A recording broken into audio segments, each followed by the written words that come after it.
Did you, I think I looked at, Yeah, didn't we get these? yeah, that was. We got both. this- Yeah. Yeah, this was mailed to us. Yeah, that was posted. Yeah. It was mailed to, yeah, both of them were mailed. Okay. Let us, did you need a physical copy of the resolution? Yeah. Is everybody ready to get going? I've got two full. Yes, okay, we are recording, right? Yep, we are. Good evening, and I'm gonna welcome everybody to a regular meeting of the Ulysses Town Board. It is January 9th, 2024, and I will call this meeting to order at 7:02 PM. We have an agenda that was posted. Oh, I'm sorry, we need a roll call, sorry. Ms. Weatherby, Present. Mr. Goldman, Present. Mr. Boggs, Present. Ms. Bouchard. Present. Ms. Olson. Present. So we have an agenda posted. I would like to add, two small items. One, is, the establishment that would have happened it should have happened in the organizational meeting, but, I missed an error, and so I want to correct that, for the recreation director. We are clarifying that it's a salaried position, not an hourly position. We did that, we set that up in the budget. So we're just clarifying that it has no budgetary impact. So I'd like to add that as item D under old business. And E under old business, and appointment to the final spot on the comp plan steering committee.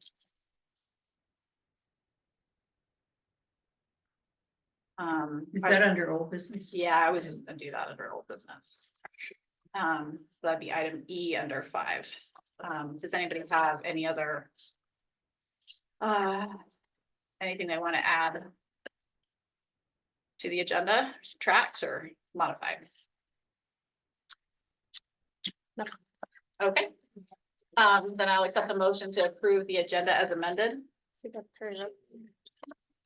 Rich moves, Mary seconded, all those in favor? Aye. Thank you. Okay, that brings us to privilege of the floor. There's nobody in person right now with us. Is there anybody online who wishes to address us? We will have next up the fire protection district agreement. So if you're here for the public hearing on that, you can hold your public hearing comments till then. You'll have an opportunity to speak, but if you have anything else you want to talk to us about, we're happy to hear you. Just come on video or raise your hand or take yourself off mute. We do have a second privilege of the floor at the end of the meeting.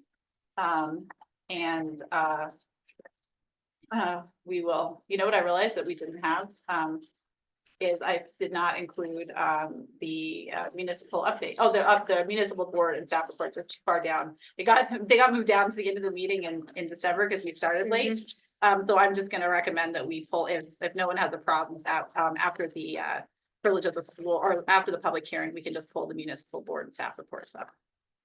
So that anybody who's attending for that purpose don't have to wait till the end unless they want to. Okay, so I will accept a motion to go into the public hearing on the fire protection district agreement for 2024. For a motion, So moved. Second. all those in favor? Aye. Okay, perfect. We were scheduled for 7:05 and it is 7:06. Is there anybody who wishes to address the town board who's online? Because there's no one in person on the fire protection district agreement for 2024. It was posted and duly noted on our website. Give everybody a moment. Is there, I'm gonna do it 3 times, so make sure we got everybody. Is there anybody who wishes to speak during the public hearing on the fire protection district agreement for 2024? And a final time, is there anybody who wishes to speak on the public hearing for the fire protection district agreement for 2024? Did we receive any written comments, Carissa? We did not. Okay. I have one question. Is this, are we still in the middle of the escalating? Oh, yes. We had talked about it in we should talk about it after the public hearing. Okay. Okay, well, doesn't seem like anybody wants to speak to us about the fire contract. So I'll take a motion to close the public hearing. Close the hearing. Second, Second. all those in favor? Aye. Okay. I will happily answer that question because as soon as we do municipal board and staff reports and announcements, we'll pull that up. Is there anybody on the board who wishes to address us on what's going on with anything in particular with your boards and committees? Go ahead. Should we update the LDC? Sure. Yeah, let's do that. The LDC right now, there is no firm closing date yet from Camp Barton. All the parties are in agreement about all sorts of things. The only thing that is holding this up is the easement related to the expanded bridge that's going in there. So Covert owns the road, they're putting in a new bridge. They got, Bridge New York funding to do it. But the new bridge is bigger than the old bridge, which means it needs more land for an easement. And that is getting hashed out, which would be New York State and the town of Covert. We're hoping that gets squared away sooner rather than later. But we won't have a closing date established. We're not going to get a whole lot of notice when they're ready to close. And the other thing is we're updating the LDC bylaws. Right now, we're working on revised draft. What I think have largely discovered is the way that the bylaws were written make it hard for the LDC to conduct the regular business without literally calling all three municipal boards, in some cases, together in the same room to make decisions. And for instance, we can't even hold an annual meeting without all three boards, and trying to figure out what changes to the bylaws are appropriate that satisfy and make municipal attorneys like ours happy, and also allow the LDC to actually conduct the basic business of managing property or being an LDC. So is there anything in particular in that? We had a long meeting today. We'll have another long meeting in a couple of weeks. Yeah, I just wanted to have questions or thoughts. With the delay in the closing, is there still thought that we're gonna open up this? I thought there had been some talks about soft opening this summer. So currently the licensing agreement that New York State basically presented to us, and we were able to negotiate some small tweaks, and that each municipal board identified a proxy to be able to sign that, and you authorized me to sign that. That agreement is not going to be final until the closing happens. That agreement gets signed effectively the same time the closing happens. And that agreement is to be open starting May 1st. My guess would be that might need to be altered if there's a delay. Yeah. But the expectation is the hope has always been that it would be open to have the public to start accessing it in this late spring. Okay. I mean, if have closed by late spring, I would imagine there would be, because you can't, there's going to be staffing requirements and we can't realistically hire people, but we do have insurance, for instance, on the property. Because for various reasons, we need to have insurance in place in order for them to close. So we have to have insurance in advance of even managing it. So the LDC is currently insured for a few. It was for less than, I think, $4,000.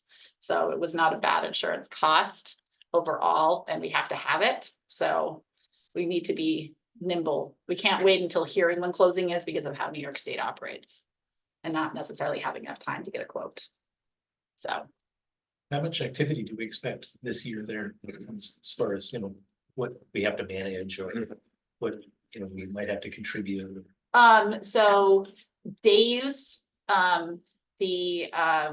would be the general public is only gonna have access to day use. It'll be a, dawn to dusk type accessibility with low usage in comparison to someplace like Tagatic State Park.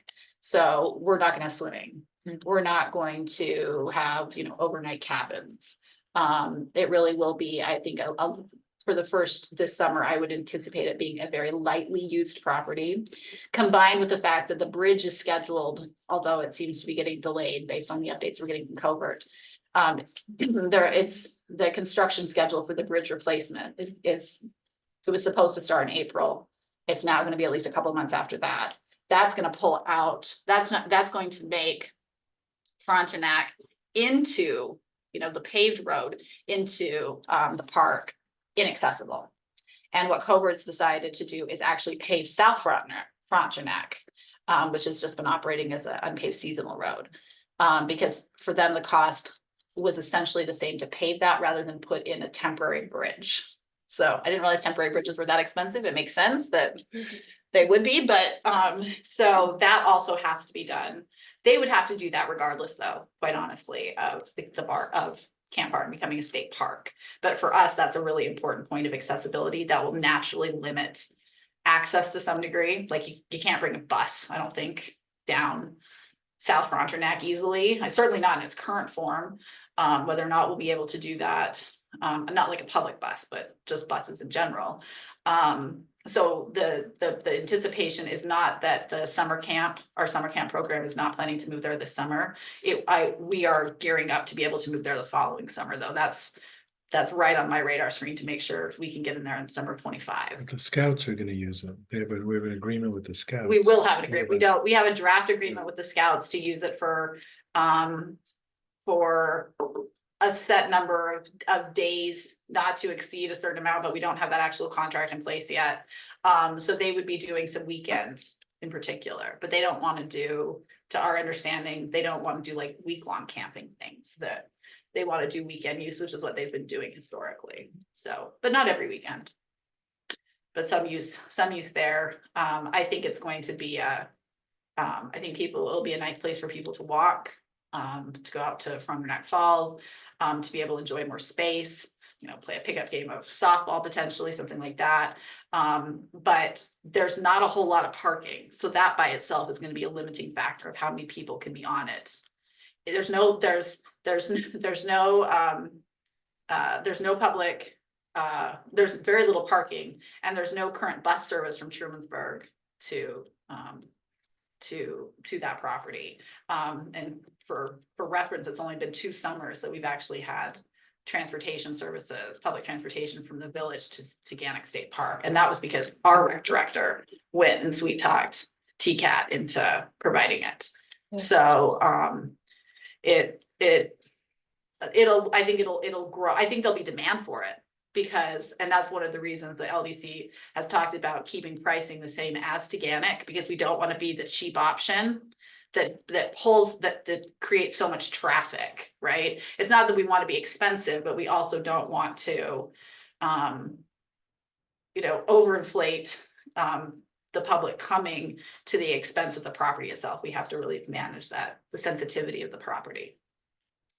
So it'll be like a $9 or whatever the next What- year's fee would be. Yeah, I mean, we're just gonna keep, I think that we haven't made a firm decision on that, but that's been the general discussion. That it will be, a managed fee like that, and, I would. Would like an Empire Pass allow you to go there? Well, we would have, that's the anticipation, but you have to have the equipment in order to process an Empire Mhm. Pass, because they're all electronic now.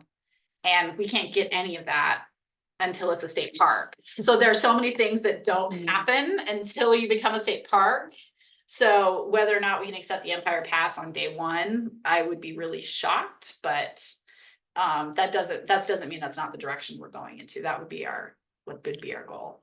The state does require that whatever we charge, we have to charge everybody the same amount. So if you make it free for everybody on a Saturday, that's totally fine. But I can't say, well, you have to pay $4 and you're 5 and you're 6, and like it has to be fair. So that's a requirement of the state park system.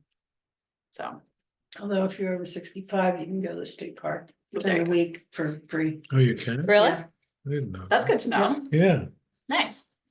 You didn't know that? I didn't know that. Not on weekends, but during the During the week, all right. Yeah. That's Good to- wonderful. That's good. Yeah. So, but if you have any questions, Rich and I feel like we're there a lot for all these meetings, so. You feel like we're gonna need a manager of the, Yeah, Yeah, like, we yeah, bu- in 24? yeah, we budgeted, in the in our budget, we did budget for 2024, we did budget for basically a park Yeah. supervisor type position. For part of the year and then some, seasonal assistance. Because there are gonna be plenty of things like making sure it's safe and picking up trash and overseeing that day to day.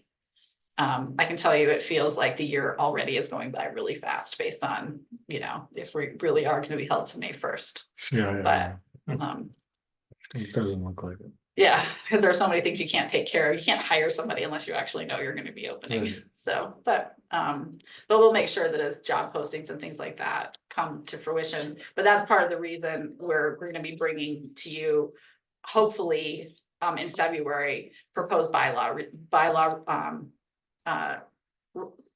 changes, which will enable us to do some of the business.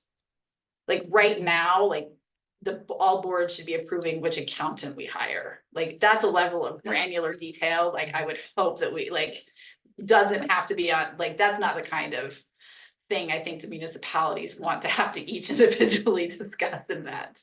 I think that the structure of the organization, a lot of bigger decisions the organization makes, yeah, I think that seems appropriate for the boards to weigh on when they would have an implication financially. How much, which accountant we pick, as long as we're doing it legally, probably not a good That's use of something time. corporations selects, right? Under the current bylaws, it would have to come, like that kind of stuff is supposed to come here. For us to talk about and Covert to talk about and Village to talk Yeah, all about. three of us agree to the same document. Right, Yeah. right, yeah, but the bylaws would come here, Mhm. yeah, absolutely, yep. So I'm hoping, we're all hoping that, in February, you guys can see a revised version. Nate, our attorney, is working with, we got a draft from the LDC attorney. And then we had a bunch of feedback and the attorneys had a bunch of feedback, so they're talking tomorrow, I think, and then, the LDC attorney will work on a revised version. They'll then, review that and we'll all come back to discuss based on whatever we can get the attorneys to agree. Makes sense. And then there are procedural issues within the bylaws that are not really legal questions. It's just a matter of preference, right?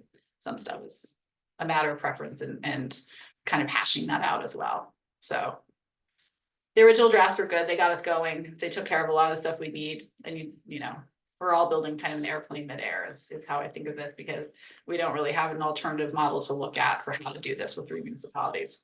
Hopefully it's not a bone. Max. That landed at my home air, the airport that I used to fly out of all the time when I lived in California. So I was like, oh my goodness, that would have been terrifying. So. Anyway, so any other thoughts on, I know it's very early in the year, so a lot of your boards and committees haven't met since the last time we met. So, okay, I do, is there anybody online who wishes to update us? Oh, Roxanne isn't on anymore. Let's see if she wanted to give us an update on CSAC. Has CSAC? Has not met. Okay. Was I it will, Since, water, yeah, Yeah, so we met yesterday.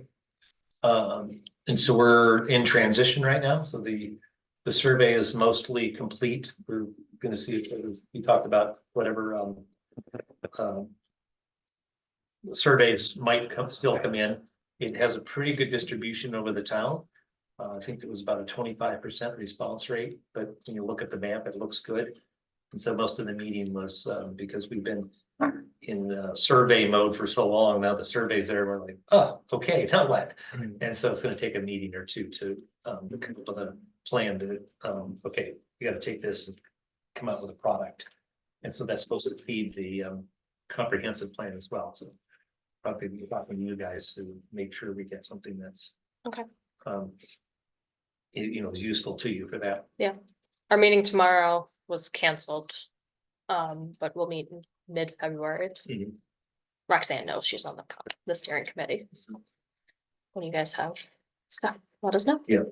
I think. That was all I had. Yeah, I was gonna have more questions about the like comp plan update and stuff, so.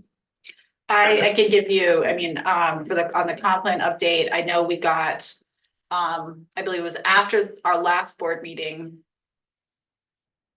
Fairly soon after, but right before the holidays, we got approval from, the comp, or for the DEC, that our RFQ met their standards. So we got the final contract executed. It took till November 21st, I believe. And then that we had to go for the RFQ, for review. So that got approved, and, Niels was getting feedback from you, and I believe you already got that to him, that would today. So my understanding is, I believe tomorrow, if it didn't already go out today, Yeah. the RFQ's been distributed, so we're waiting, we're gonna get. Oh, for the consultant? Yeah. For the for consultant. Yeah, So, so, that's going out, and, I do have, we do have, someone who I think will be great, for, position, to fill the final space, for the Lake Shore zone. Okay. So that's later in the meeting, but, that's where we are with that.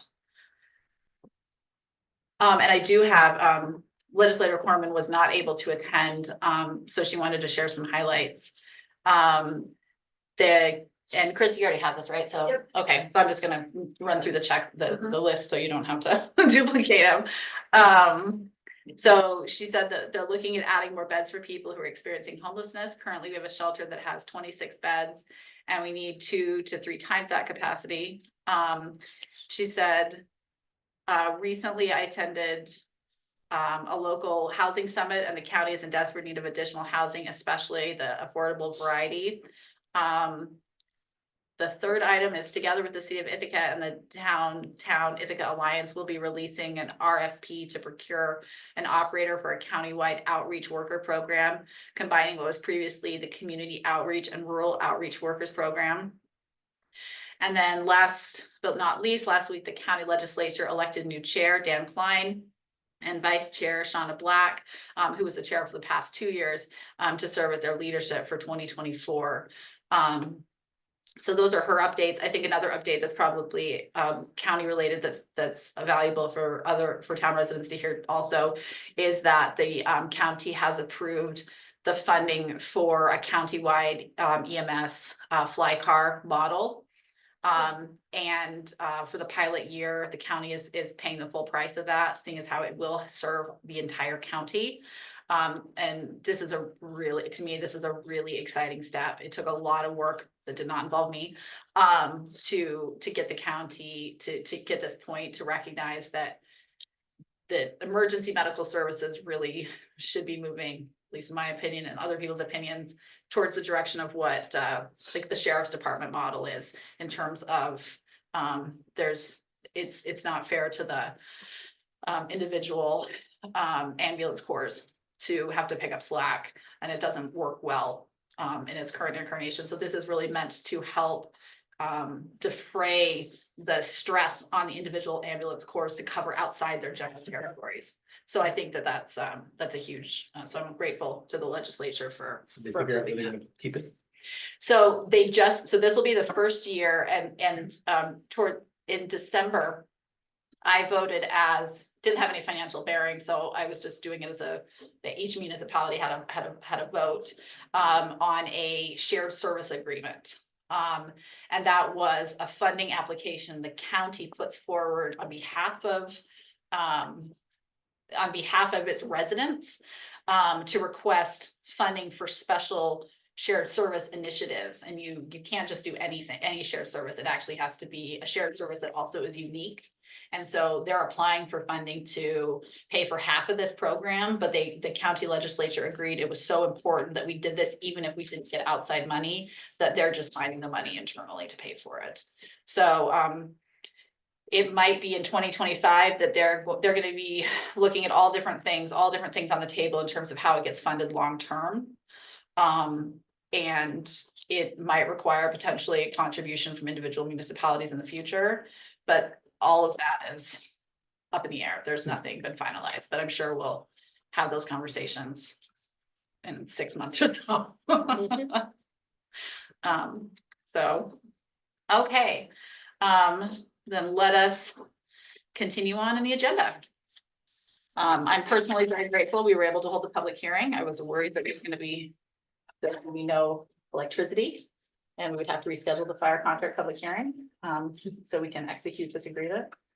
So the next item up is, approval of the 2024 Fire Protection District Agreement for 2024. There is a blank in your resolution online. That blank can be filled by December 28th, 2023 is when when Carissa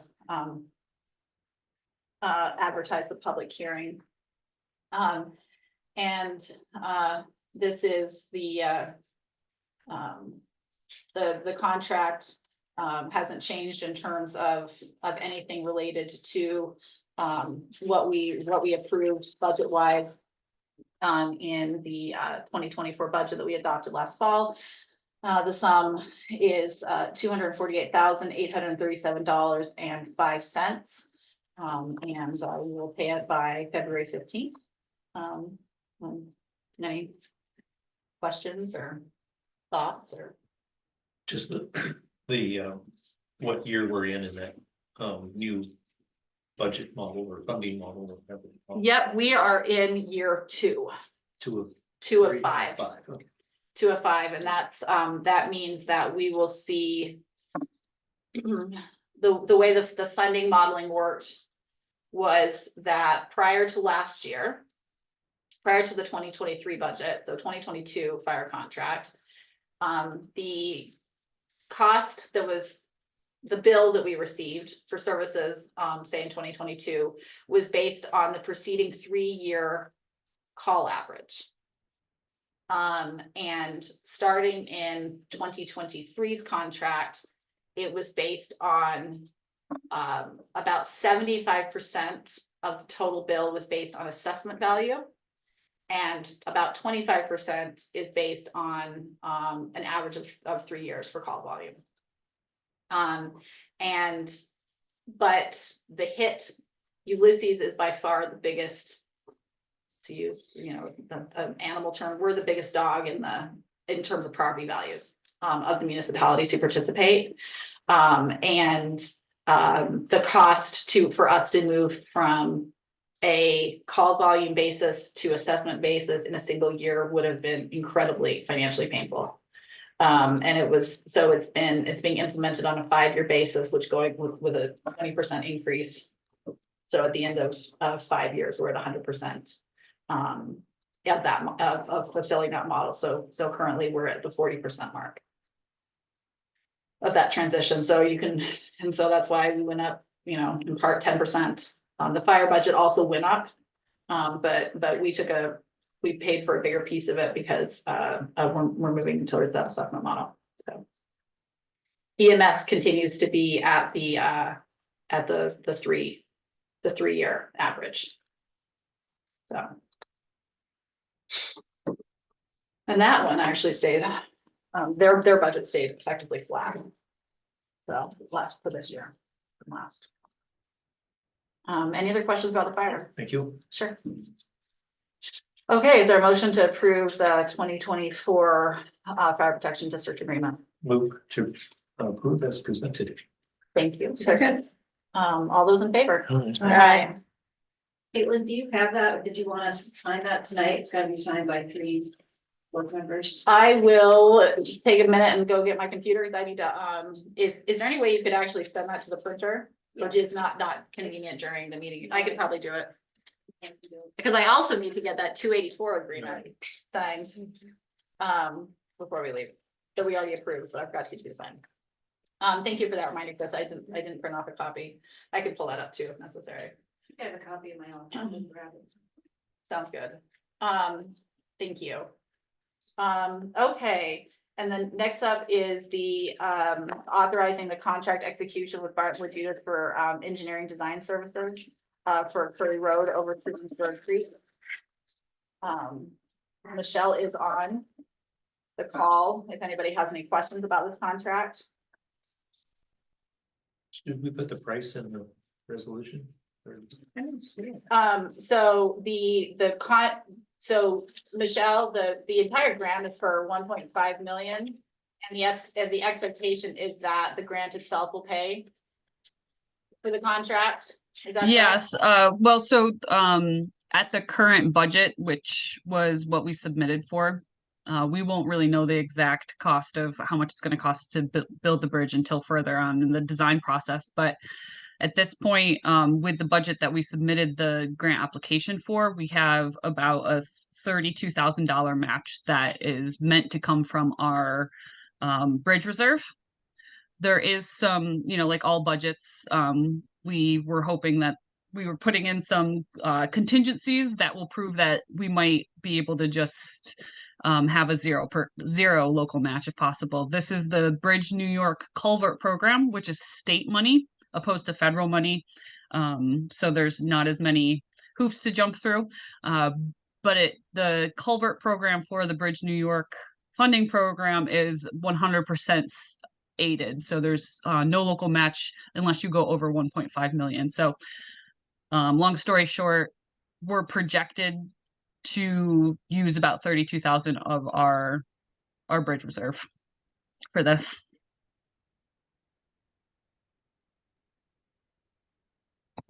That's after the match. That would be the match.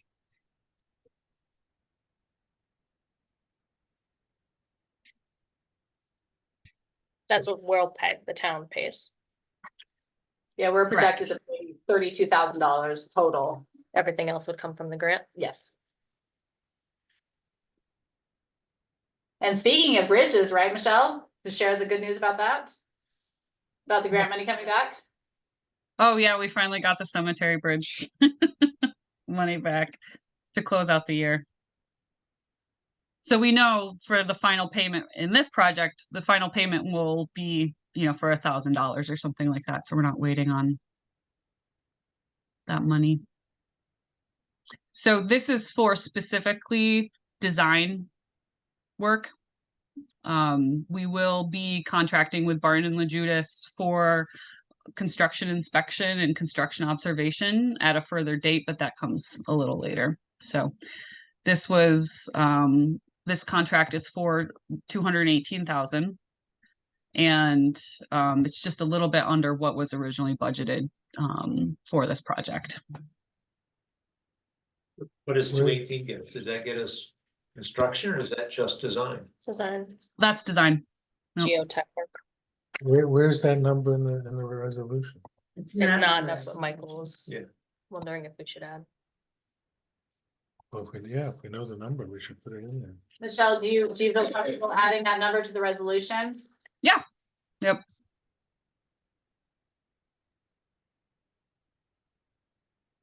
For the public, did you clarify exactly how much that is for the public and make sure we add it correctly to it?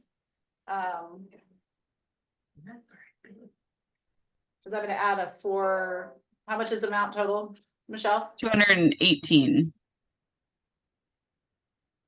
Do you want me to do a little bit more than that? Or is there a risk that the design will go higher than that? If it does, we'll be coming back to the board. Okay. There'll be a contract amendment, yeah.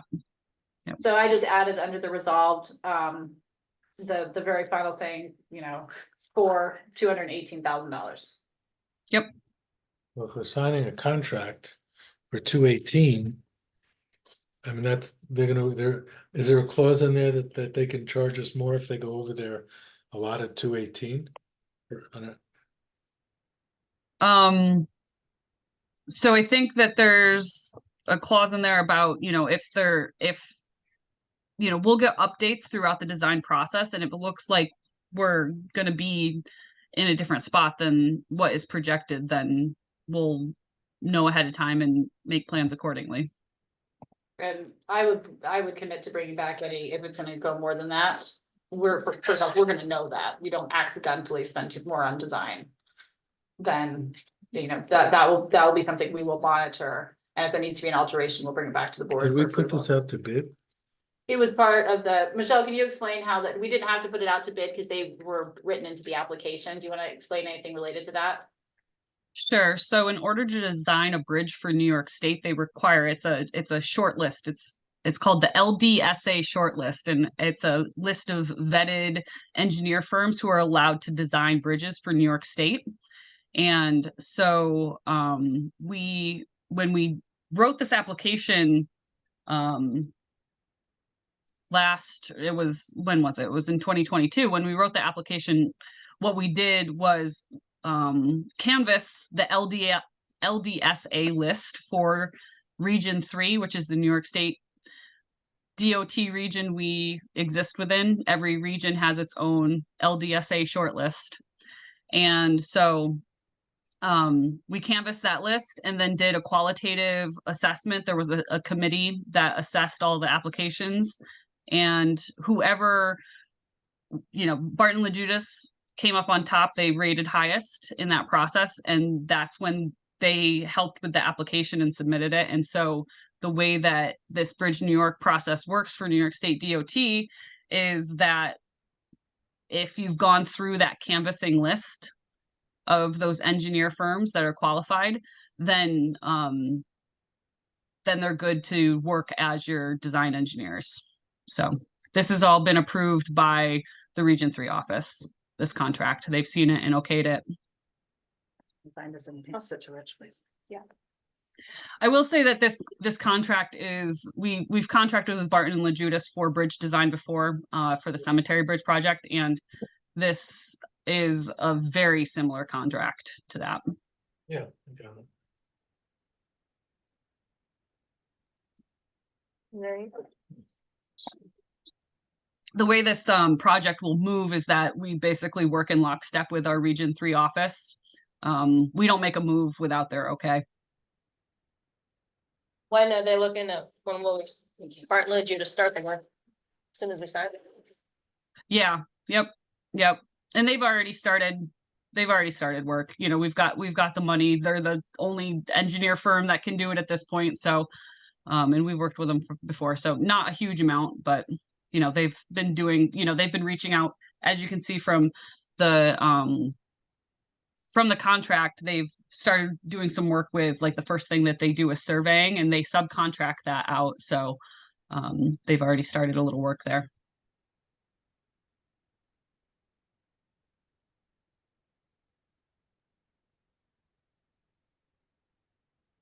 Any other questions?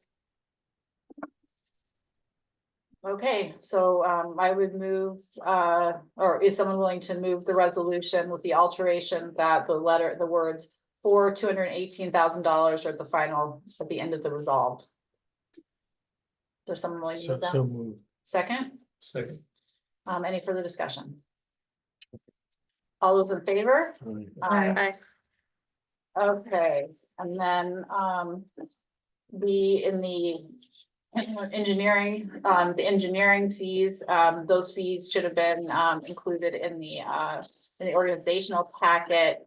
So they've been handed out as a reminder to the public and to the town board. The town has as a designated engineer, and right now that's MRB group. We have a designated engineer in the same way we have a designated town attorney, essentially, to be able to provide us professional services without having to constantly go back out and do a bid process. But in the last couple of years, we've taken a pretty thorough look at different services being provided to the town.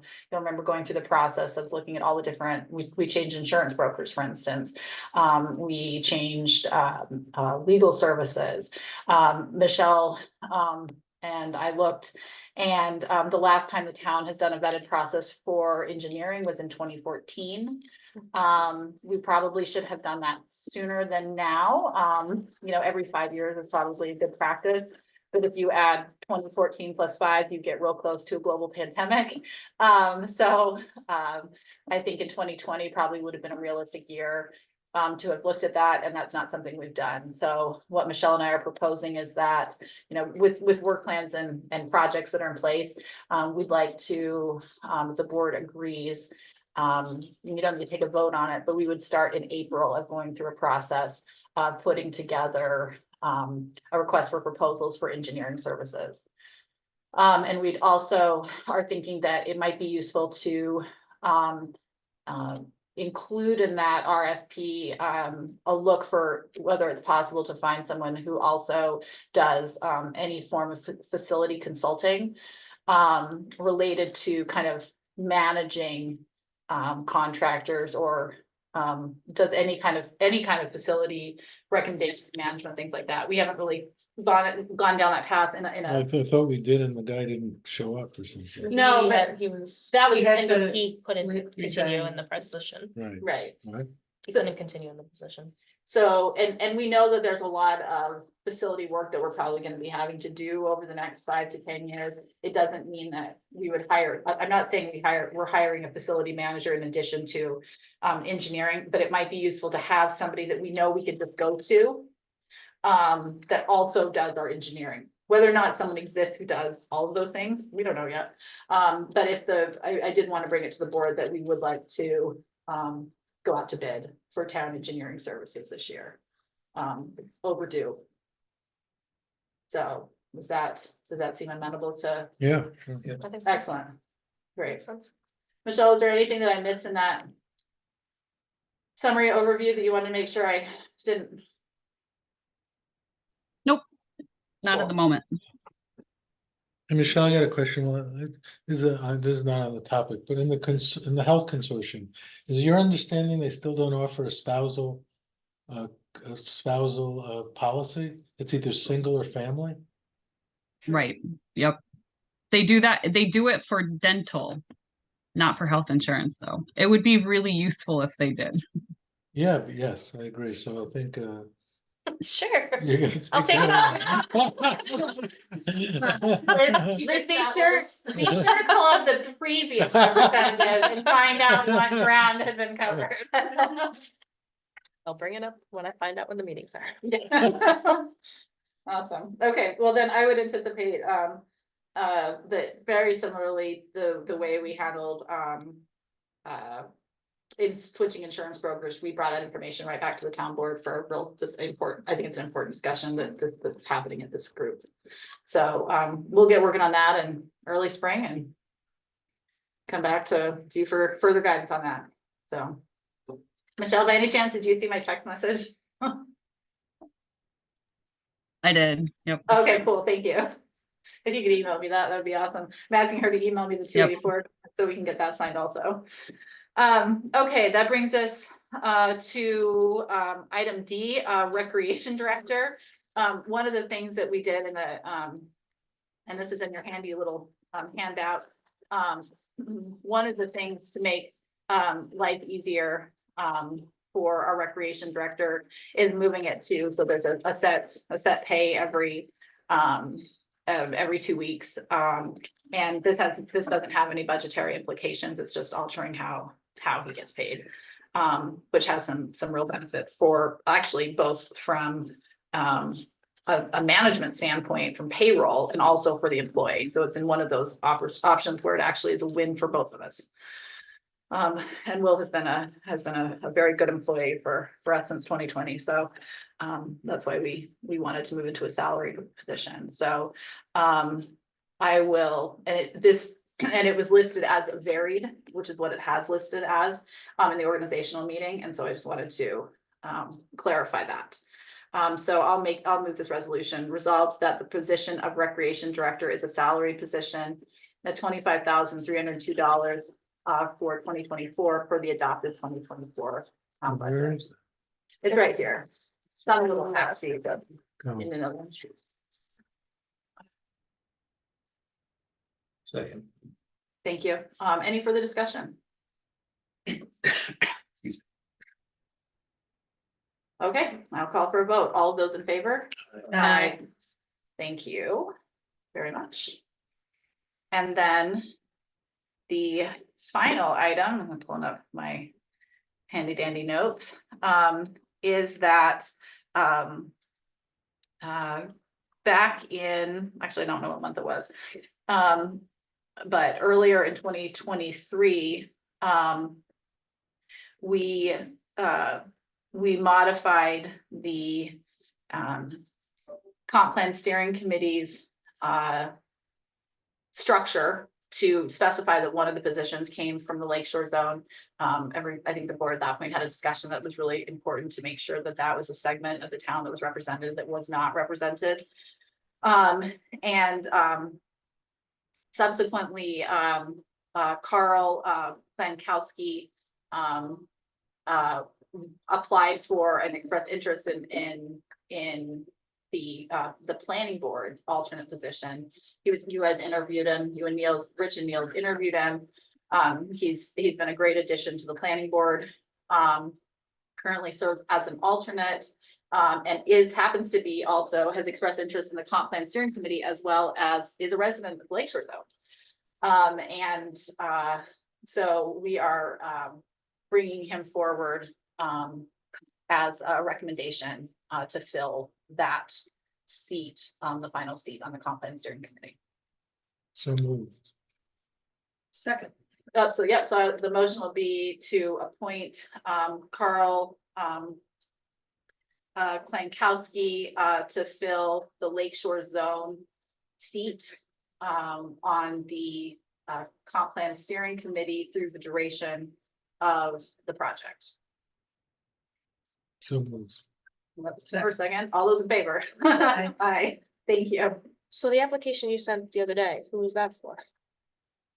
That was for someone who does not live in, so that is for, that's for somebody who applied for an open seat, but we don't have a seat available for that Okay. resident at this time. Right.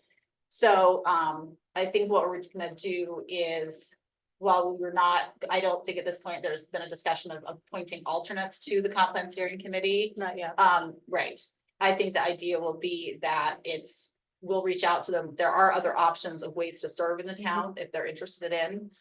So we had somebody else who was interested in a spot, but, Niels is encouraging them to, consider serving on the BZA or the planning board. We do have other places. And because those are alternate positions, it's a really great place to get your feet wet. Yeah.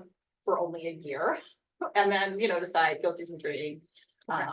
And so we always encourage, we try not to say no to people. We try to say, well, would you like to be on the B committee? Yeah. So, actually, I don't. push No, that I thought towards Mary, The person was good, so I wanted. absolutely.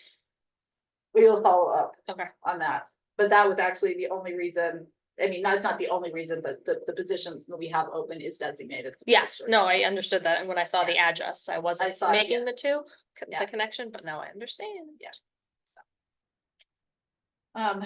Okay, great. That brings us to, the first item of new business, which is authorizing the contract execution for the 2024 Tompkins County, Youth Services Funding. Back in our meeting in December, you approved a gatekeeper resolution, for us to apply for, the designated allotment for the town of Ulysses for youth service funding. I'm happy to report we received it. The application was successful. And we have been allocated $17,904 for youth development programming, college tours and civic engagement. And another $12,424 for the youth employment program. This is, the county's money is matching money, and this is what's matched by the town and the village as joint entities working in relationship with one another through the youth commission. So this is all within the budget that was already approved by the town board. So moved. Second. Any further discussion? All those in favor? Aye. Aye. And then the next item up is authorizing title change for highway superintendent / Department of Public Works Commissioner. So, and it's actually, the title is incorrect because it really should be the director. The resolution itself is correct. The title is incorrect. Should be the highway superintendent / director of public works. In the title, the resolution text was correct though. So we passed, in October, we passed our local law, which established the DPW. That was going, and that went into effect, January 1st. That's the highway department has become the Department of Public Works. As part of that, we designate authority to the Director of Public Works. However, and Rich, I think, made a really good point when we were talking about doing this, we wanted to make sure that there was not confusion when someone gets elected to that position about what their job actually is. And just leaving it as highway superintendent, which we could leave it as, is not very clear about being also the director of public works. And we have now formally assigned those duties to the highway superintendent. So this resolution simply gives gives me the authorization to go to the Tompkins County Board of Elections and possibly the civil service, which is why I structured it this way, into other applicable Tompkins County departments, to change the title of highway superintendent to highway superintendent / director of public works. So that will probably result in a title change in civil service, which doesn't really matter anything from a practical standpoint, but it'll mean in the next election cycle that the person running will be running under that joint title essentially. So, any questions about that? Okay, then I'll accept a motion to approve the resolution with the change in the actual title of the resolution, but not in the text. So moved. Second. All those in favor? Aye. Well, that brings us down to upcoming events. Well, today, Not today's. we can cross that one off. And a reminder that it's not on here, but I believe it's the 17th, Chris, I believe that's correct. The 17th, is it the 17th? No, it's the 15th. Yeah, I'm sorry. I'm just having a conversation with you without you. Monday, January 15th is Martin Luther King Jr. Day, so town hall will be closed, as I imagine most government type things will be also. Our highway crew is obviously always working when needed though, so they were out this weekend, keeping the road safe for us. So please keep in mind that is coming up. Anything else that anybody wants to bring our attention to? On the 23rd, are we still having the public hearing or the public comment, whatever we're calling it for Yep. the ARPA money? It is, we scheduled that already. We scheduled that at our December, 12th meeting, I think we did. Public hearing, and so the public will be invited to submit, either in writing or in person or on Zoom. Everybody can have 3 minutes to How let are we us know. promoting that? It'll be in the newsletter. We did the public note that's going in public notification also. We're not legally required to do this. This is simply something that I thought was good to have on the record, even though people could give us comments in anytime they want. But this is kind of a very clear codified thing. So I'll have it in my newsletter. I mentioned it before in the newsletter, I believe in December. But I'll mention it. I try to get out a newsletter article every Friday in advance of the town board meeting. There was one out last week. Do you think the Free Press would mention it? I don't know. They might. It's very interesting. It's unclear how one can necessarily get things in the Free Press sometimes. So in my experience. So, but we can certainly send out, I'm happy to send out a note to So when is that hearing again? the 23rd, at our regular meeting. Oh, it's like at the beginning of the meeting? Yeah, Okay. it'll be at 7:05. It's Not a no special special meeting, not a special meeting. Like, I don't know about the news. Right, it's like, I hear my mother calling, I cannot be in attendance. Will it be on like the Facebook page? Just It has been. It has already, been. but yeah. Yeah, and it is already on the website, correct? It's been on the website Yeah. since. December. So. Yeah. And as people submit, so I can tell you that my plan, unless the board decides to do something differently, my recommendation is that, we have the public hearing. We certainly have, and these documents are available online as well. The town board has been discussing projects dating back to, I believe, September or August of 2021. That's when Supervisor Zaylor did the presentation that was required by the ARPA materials, and we had a few members of the public participate in that back then. We've talked about it many meetings, and in between that, there's been a working list since 2021 of different projects that have potentially been identified as potential uses of that funds, combined with we had a wonderful presentation from Andy Hillman on permeable pavement that was connected to a potential ARPA project.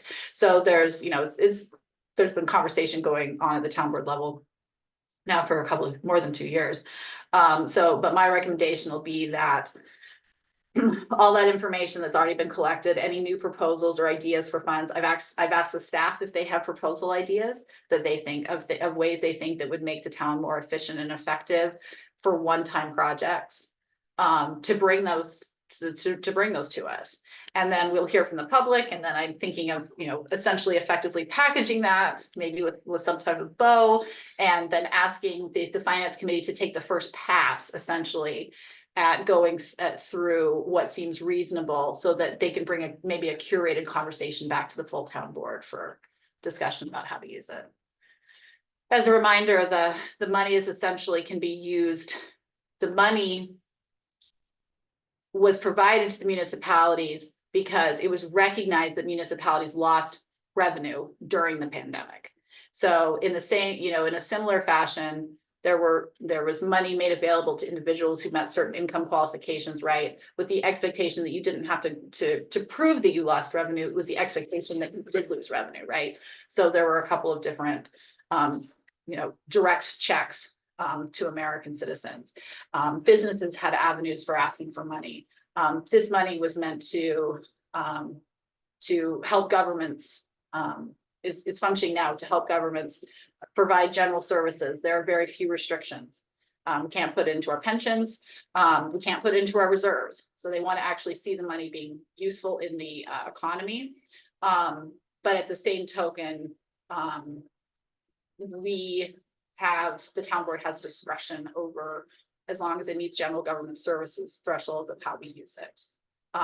And so the recommendation is it really should ideally be for one-time projects. It should not be for, staffing, creating a staff position only to then have that funding disappear. That's not recommended. You could do it, but it's not recommended. So I think we have probably 100 times more projects and potential uses, and we're going to hear more from the public. So a lot to think about. It's about 250,000 roughly. Our budget itself is about almost 4 million for the town overall. So this is very similar to our fund balance, our unappropriated fund balance. You can think of it as in very similar terms as that, except we have to spend it. And we have to spend it, and it's not just we have to say what we're going to spend it on. We have to have contracts in place. We have to have it in executable. It's guaranteed committed to specific uses by the end of the year. So it's not just we put it, in a line in the budget and say, well, we're going to do this. No, we actually have to be in process. So it means that we need to move forward within the first few months of this year to lock down its use and start distributing it. It's harder to spend that kind of money than one would think. Like, it could be effort to spend money, which is a good thing to have. A good problem. Okay, approval of minutes. We had a bunch of minutes.